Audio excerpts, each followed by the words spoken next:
Ang banal na ebanghelyo ng ating Panginoong Hesukristo ayon kay San Lucas, Kabanata 24, nagsisimula sa 36 na talata.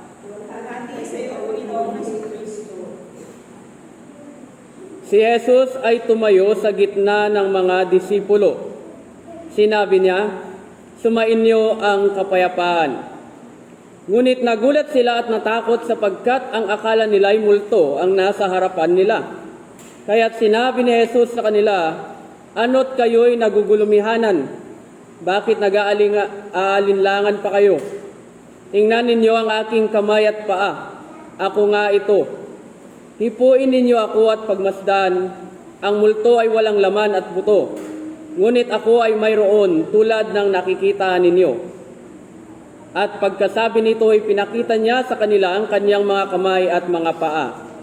Nang hindi pa rin sila makapaniwala dahil sa malaking galak at pagkamangha, tinanong sila ni Jesus, "May makakain ba riyan?" Siya ay binigyan nila ng kaputol na isdang inihaw. Kinuha niya ito at kinain sa harapan nila. Pagkatapos sinabi niya sa mga alagad, "Ito ang tinutukoy ko nang sabihin ko sa inyo, nung kasama-sama pa ninyo ako. Dapat matupad ang lahat ng nasusulat tungkol sa akin sa kautusan ni Moises, sa mga aklat ng propeta at sa aklat ng mga awit." At binuksan niya ang kanilang mga pag-iisip upang maunawaan nila ang mga kasulatan. Sinabi niya sa kanila, ganito ang nasusulat, "Kinakailangang magbata ng hirap at mamatay ang Mesiyas at muling mabuhay sa ikatlong araw. Sa kanyang pangalan, ang pagsisisi at kapatawaran ng mga kasalanan ay dapat ipangaral sa lahat ng bansa, magmula sa Jerusalem. Kayo ang mga saksi nito sa mga bagay na ito." Ito ang ebanghelyo ng ating Panginoong Hesukristo.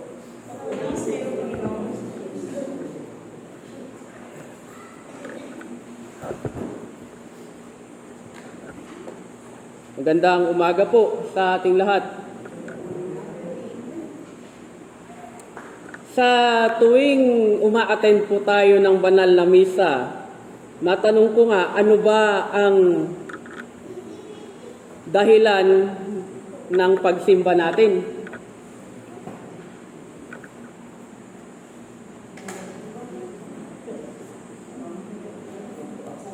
Siguro may mailan sa mga dahilan ng tao ay medyo mababaw. May ilan naman na malalim ang dahilan kung bakit sila umaattend. No, so ngayon sa gospel natin ngayon ay ito ang ating pag-aaralan. Kumbaga, kikilalanin natin si Kristo sa banal na Eucharistia. Kaya nga ang sunod na tanong ko, kinikilala ba natin si Kristo sa banal na Eucharistia o sa banal na misa? So, nung namatay si Kristo Jesus sa krus, hindi makapaniwala ang mga disipulo niya na iyon ay mangyayari. Nang si Kristo naman ay nabuhay na muli, ang katotohanan sa kanyang pagkabuhay na muli ay hindi pa tumatak or nag-sink in sa kanilang mga pag-iisip. Parang hindi totoo. Kaya, kung mapapansin po natin, the last Sunday Gospel at ngayon, si Jesus na mismo ang gumawa ng paraan para maunawaan nila ang tungkol sa pagkabuhay na muli. So, ano ang ginawa niya? Nagtanong na siya. Siguro gutom din ang ating Panginoon. May pagkain ba kayo dyan? Anong ginawa ng disipulo? Inabot, di ba? Binigyan niya ng pagkain, binigyan nila. At hinati niya ito at kinain sa harapan nila. At dun lang, sa pamamagitan noon, dun lang nila nakilala na si Kristo nga, si Jesus nga ang nasa harapan nila. At sabi nga sa ating gospel, binuksan din ni Jesus ang kanilang kaisipan tungkol sa banal na kasulatan, patungkol nga sa pagkabuhay na muli ni Jesus. Ngayon, ito po ang ating pagninilayan ngayong umaga. Ang pagkilala kay Kristo sa Eucharistia. Now, related po ito sa tanong ko kanina. Kasi nga, lumalabas na malaking hamon at problema na ito sa mga mananampalataya ngayon. Bakit? Dahil, una, hindi ito meaningful, hindi ito makahulugan sa kanila. Kumbaga, sabi nga ng isang tao, sabi nito, paulit-ulit, pare-pareho naman ang sinasabi. Kahit yung sermon pa ng pare o pastor, pare-pareho daw. At alam niya na yung susunod na gagawin. Ay, ibig sabihin nun, kung ano yung nandito, siyempre alam niya na yung susunod na gagawin. So, yun ang sabi niya. Kaya nga sabi niya, bakit pa ako magsisimba linggo-linggo? Pare-pareho lang din naman ang ginagawa. Pare-pareho lang din naman yung sermon. So, lumalabas na walang saysay ang pagsisimba kung hindi natin makikilala si Kristo sa banal na misang ito. So, paano natin makikilala or mare-recognize si Kristo sa banal na misa? Paano nga ba? Siyempre, unang-una dyan ay sa mga pagbasa, iniintindi ito at pinagninilayan ang salita ng Diyos. Now, tandaan po natin na nahirapan unawain, intindihin ng mga disipulo ang muling pagkabuhay ni Kristo. Kaya dahil dyan, binuksan niya ang kanilang kaisipan para maintindihan nila ang salita ng Diyos. Kasama nila si Jesus pero nahirapan silang intindihin ang kanyang mga turo. Bakit kaya hindi nila maintindihan? Binasa na nga at narinig mo na nga. Bakit kaya? Bakit kaya hindi naiintindihan ng mga kongregasyon ito? Makikita po natin na may attitude. Lumalabas ang attitude ng tao dyan. Most of us ay meron tayong option, dalawang option tayong mga tao. May option tayo na papakinggan ko ba yan o hindi. Ganon. So, may attitude ang tao pag ganon. Kaya, pag ganon, apektado ang relationship sa salita ng Diyos. Ayaw nating pakinggan. Pag sinabi nating, papakinggan ko pa ba yan? Pwede ko namang basahin. Yun na. Lalabas na yan. Kaya later on, pagdating ng sermon, hindi ko maintindihan yung sinasabi ni Father. Bakit parang galit yata? Parang pinapatamaan yata ako. Ganon, di ba? Ganon ang lalabas. Kaya nga, meron din, kung mapapansin po natin na hanggat maaari ay may mga Bibles po dyan sa bawat upuan natin. Lalo na, dapat i-take advantage natin ito na yung maaagang dumadating. Kasi, nakasulat naman dito sa ating whiteboard. May time para basahin natin. At kung hindi man natin, or hindi natin naabutan ng maaga, late tayo, pwede pa rin naman. Pwede natin gamitin yung cellphone natin, sundan natin yung binabasa. So maraming dahilan na pwede nating magabayan tayo sa ating pagbasa ngayon. Pangalawa, sunod dito ay, kaya siguro hindi pinapakinggan ang salita ng Diyos or hindi naiintindihan ay dahil hindi ito masarap pakinggan, hindi appealing, kumbaga. Bakit? Kasi ang tingin ng iba sa Biblia ay parang out of this world ang laman nito. Hindi naman related sa buhay ko ngayon ito. Paano ko maiintindihan? Ano pa ang mas pinipili ng tao? Siyempre, yung mas maintindihan niya. Like yung alin? Usapin dito sa mundo na ngayon. Ay, ang taas na naman ng gasolina bukas. Oh. Kung nakaraang linggo, mga sabi nating 50, 75 centavos ang ibinaba ng gasolina, magkano na ang itinaas kaagad after a week or two? Halos piso na rin, mahigit. Kaya di ba umaaray tayo? So naiintindihan natin bakit may mga ganung paggalaw. Pero pagdating sa Bible, saan mo mababasa dito? Bakit hindi naman related dito yung pagtaas, pagbaba ng mga presyo ng bilihin? Kaya kung iintindihin po natin yan, papasok diyan kung paano natin or paano tayo magre-react doon sa mga paggalaw, halimbawa ng mga presyo ng bilihin sa mundo natin ngayon. Paano ba tayo dapat magbigay komento diyan? Paano natin gagawa ng paraan? Yung mga ganyan.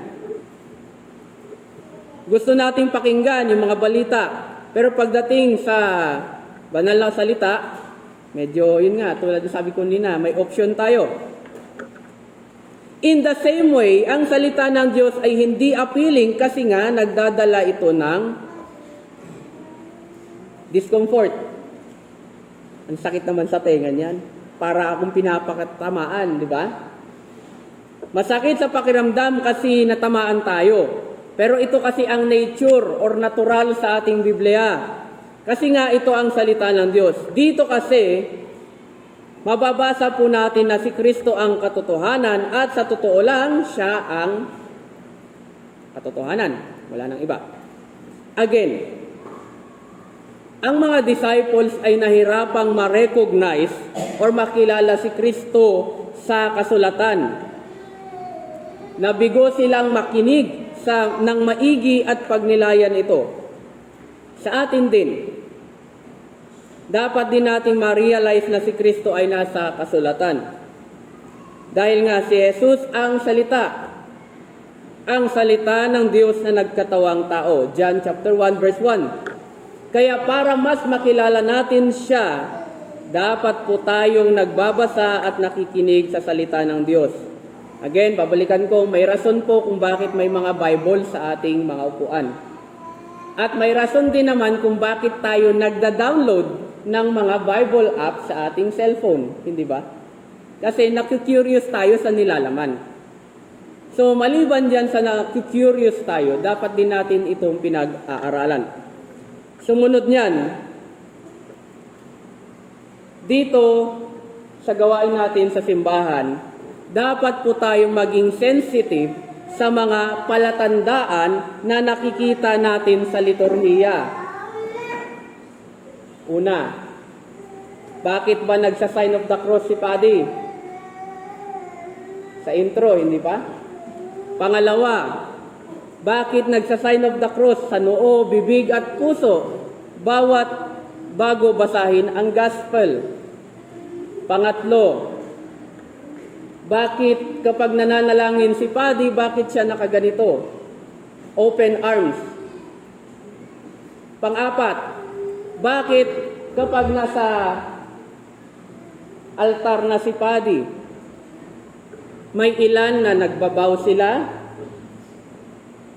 sa sakramento, may ilan naman na lumuluhod.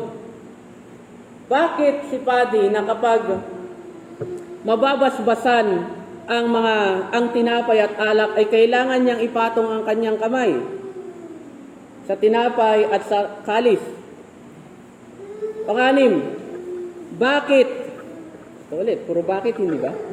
Bakit nagsa-sign of the cross si Paddy na pag sinabi sa pagtanggap ng banal na sakramento? So, sinasabi ko or tinatanong ko sa inyo bakit para mas makita natin yung kahalagahan ng mga actions natin dito sa misa. And the same time, bakit kailangan ng response or pagtugon natin after every prayer. Tulad na nga kanina dyan, parang ako lang ang nagmisa dito kasi walang sumagot na amen. Magkakaroon tayo ng hint bago matapos ang panalangin kapag narinig ninyo sa pamamagitan ni Hesukristo na aming Panginoon. Ibig sabihin, malapit nang mag-end ang prayer. At pag nag-end na ako, amen. Automatic na amen ang sagot. So, dapat natin makilala diyan. Again, Binabalikan ko kasi yung hindi kagad nakilala ng mga disciples yung presensya ni Jesus nang nabuhay na muli. Pero nang hinati niya ang tinapay, doon lang siya nakilala ng mga disipulo. Kaya nga bakit nire-enact, ginagawa ulit ni Paddy dito sa altar yung mga gawain na yon. Nahati na ang tinapay, kung hinati ngunit hindi nauubos. Diba, tinanong din ni Jesus kung may pagkain sila. Ito ay pagpapakita at patunay na siya yung Jesus na nakasama nila. Sa pamamagitan ng palatandaan na ito, lubos nilang makikilala si Jesus. Ang kanyang kilos ay makapangyarihan at mapagpalaya ang pagkakataon na ito sa mga disipulo. Oo, at nabigo sila na makilala o unawain ang banal na kasulatan, pero malinaw na nakilala nila si Jesus sa paghahati-hati ng tinapay. Imagine ninyo yun. Nung nakilala nila, nabuksan na ni Jesus ang pag-iisip ng mga disipulo na siya nga yung nasa harapan nila, malaking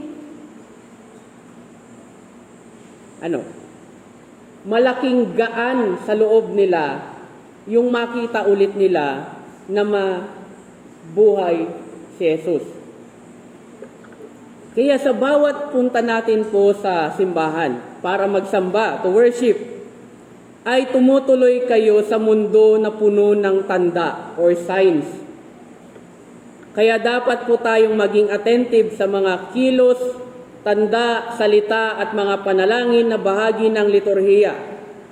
Kaya kagaya halimbawa sa Eucharistia, ipinapanalangin ng pari na babasbasan ng banal na Espiritu ang tinapay at alak para maging katawan at dugo ng Panginoon once na matanggap natin ito ng may pananampalataya.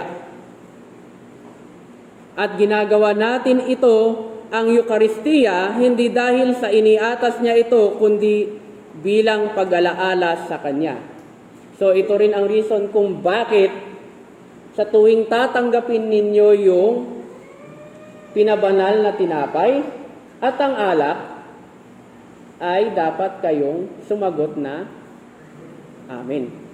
Tanggapin mo ang katawan ni Kristo, ang tinapay ng buhay. Sagot, Amen. Ang dugo ni Kristo, ang kalis ng kaligtasan. Amen. Kaya kung meron tayong awareness at pagpapahalaga, ang banal na misa ay mas lalong magiging makabuluhan sa ating buhay. Hindi kagaya ng example ko kanina dahil nadikit lang siya doon sa nakikita at naririnig niya. Hindi siya lumalalim. Kaya para sa kanya, boring. Ang dami namang ek-ek, ba't kailangan pa ng kandilang mga ganyan? Ayan. And bago ko magtapos, let me share itong sinabi ng isang kabataan natin dito nung nag-serve siya. Masarap sa pakiramdam. Ganyan din ba ang nararamdaman natin kapag naglilingkod tayo sa Panginoon in other ways? Reader, acolytes, yung simpleng paglilinis nga sa compound natin at iba pang mga bagay na related sa ating gawaing pananampalataya. Masarap din ba sa inyong pakiramdam? Kasi ganun din ang naramdaman ko nung una akong nag-serve sa altar. Kaya nga hindi ako mahila-hila ng mga barkada ko noon. Wag na, umalis ka na dyan, tapos na eh. Hindi nila ako mahila-hila kasi aware ako na mahalaga yung pag-serve ko sa altar. Yung inako natin, na gagawin natin. Sana ganun din kayo. Pag binigyan tayo ng opportunity to serve the Lord, ang kanyang altar, grab it. No excuse. Sana excited kayong lagi to serve God and say, don't miss the chance. Ito yung sinasabi natin, sayang. Ikaw na ang mag-serve. Ikaw na, gawin na natin. Sayang. Para naman sa Panginoon yan. Kaya, sana, I hope and pray na ng bawat isa ay makilala natin, palalimin pa natin ang ating relationship sa ating Diyos whenever we serve God and whenever we worship God. So isang mapagpalang umaga sa ating lahat. Sa ngalan ng Diyos Ama, Anak at ng Banal na Espiritu. Amen.